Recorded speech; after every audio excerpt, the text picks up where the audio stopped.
모두 가족 여러분, 오늘은 수요일입니다. 큰 문제가 닥쳤을 때 우리는 본능적으로 뭔가를 하려고 하죠. 하지만 오늘 시편에서는 이럴 때 멈춰야 한다고 조언하는데요. 그렇다면 그 이유가 무엇일까요? 그 답이 바로 오늘 본문에 있어요. 그래서 오늘 묵상을 잘 들어보시면 우리가 왜 큰 문제 앞에서 가만히 있어야 하는지를 아실 수 있을 거예요. 그러면 오늘도 묵상에 잘 참여해 주시고요. 꼭 댓글로 무엇을 느꼈는지를 나눠주세요. 왜냐하면 여러분의 한 문장이 누군가에게는 하나님의 음성이 될 수도 있거든요. 그러면 오늘의 시편을 한 절이라도 암기하는 것 잊지 마시고요. 오늘 본문인 시편 46편 듣고 올게요. 제46편 고라 자손의 시. 인도자를 따라 알라못에 맞춘 노래. 하나님은 우리의 피난처시오 힘이시니 환난 중에 만날 큰 도움이시라. 그러므로 땅이 변하든지 산이 흔들려 바다 가운데 빠지든지 바닷물이 솟아나고 뛰놀든지 그것이 넘침으로 산이 흔들릴지라도 우리는 두려워하지 아니하리로다.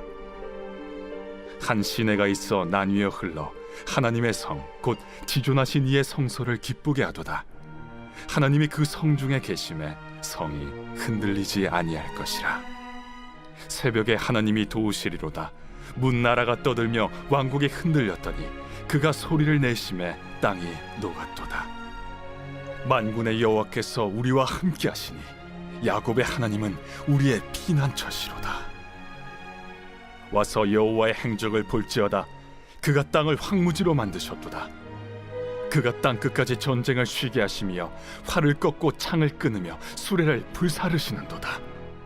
이르시기를 너희는 가만히 있어 내가 하나님 됨을 알지어다. 내가 문나라 중에서 높임을 받으리라. 내가 세계 중에서 높임을 받으리라 하시도다.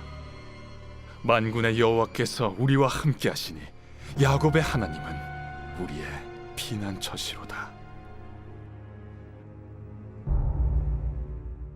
시인은 문제 앞에서 하나님의 큰 구원을 경험했습니다. 그래서 이 경험을 가지고 오늘 시편을 지었습니다. 그래서 시인은 오늘 1절에서 하나님을 우리의 피난처이시며 힘이시며 환난 중에 만나게 될 큰 도움이라고 고백했습니다. 그래서 심지어 땅이 변하고 산이 흔들려서 바다에 빠지는 큰 위기를 우리가 만날지라도 두려워하지 않는다고 찬양했습니다. 그러면서 시인은 우리가 왜 문제 앞에서도 두려워할 필요가 없는지를 구체적으로 설명했습니다. 그 이유는 하나님께서 하나님의 성에 계시기 때문이었습니다. 그래서 시인은 아무리 밤새 고통이 심해도 새벽이 되면 하나님께서 도우신다고 선포했습니다. 그래서 이런 하나님께서 우리와 함께 하시니 만군의 여호와께서 우리의 피난처가 되신다고 찬양했습니다. 그러면서 시인은 여호와의 행적을 보라고 선포했습니다. 왜냐하면 하나님께서 죄와 불법이 넘치는 땅을 황무지로 만드시는 것으로 심판하셨기 때문이었습니다.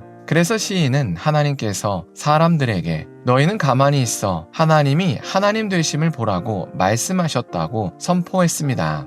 그러면서 하나님께서는 내가 문나라 중에서 높임을 받고 내가 세계 중에서 높임을 받으리라고 선포하셨습니다. 이처럼 하나님은 우리의 피난처시며 힘이시며 큰 도움이십니다. 그래서 우리는 감당할 수 없는 큰 문제를 만났을 때 해결하려고 허둥대면 안 됩니다. 오히려 잠잠히 숨어서 사냥할 기회를 찾는 사자처럼 가만히 있으면서 하나님을 바라봐야 합니다. 그러나 우리가 여기서 주의해야 할 점은 우리가 가만히 하나님을 바라보라는 말이 단순히 아무것도 하지 말라는 말이 아니라는 점입니다. 오히려 문제에 압도되어 혼비백산하지 말고 이 문제를 전적으로 하나님께 맡기라는 뜻입니다. 그리고 이제 문제의 결과가 어떻게 나올지를 하나님께 맡겼으니 아무 걱정도 하지 말고 하나님의 섬세한 인도하심을 따라서 오직 하나님의 뜻대로 선택하라는 뜻입니다. 그러면 문제가 아무리 커 보여도 우리의 모든 사정을 아시는 하나님께서 우리가 감당할 수 있는 모습으로 하나님의 때에 문제를 해결해 가십니다.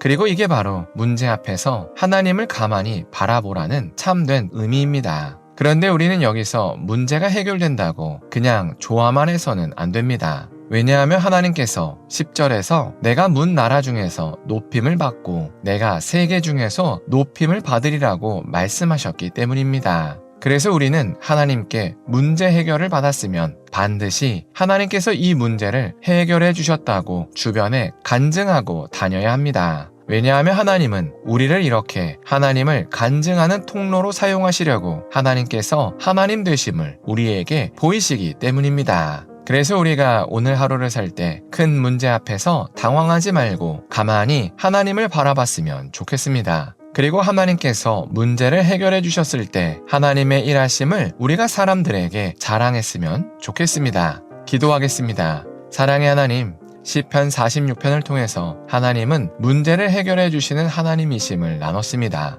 이처럼 하나님께 문제를 맡기고 잠잠히 기다리면 하나님께서 해결해 주신다고 고백합니다. 그래서 우리도 큰 문제 앞에서 당황하지 말고 가만히 하나님을 바라볼 수 있게 하여 주시옵소서. 그리고 하나님께서 그 문제를 해결해 주셨을 때 하나님의 일하심을 우리가 사람들에게 자랑할 수 있게 하여 주시옵소서. 예수님의 이름으로 기도합니다. 아멘.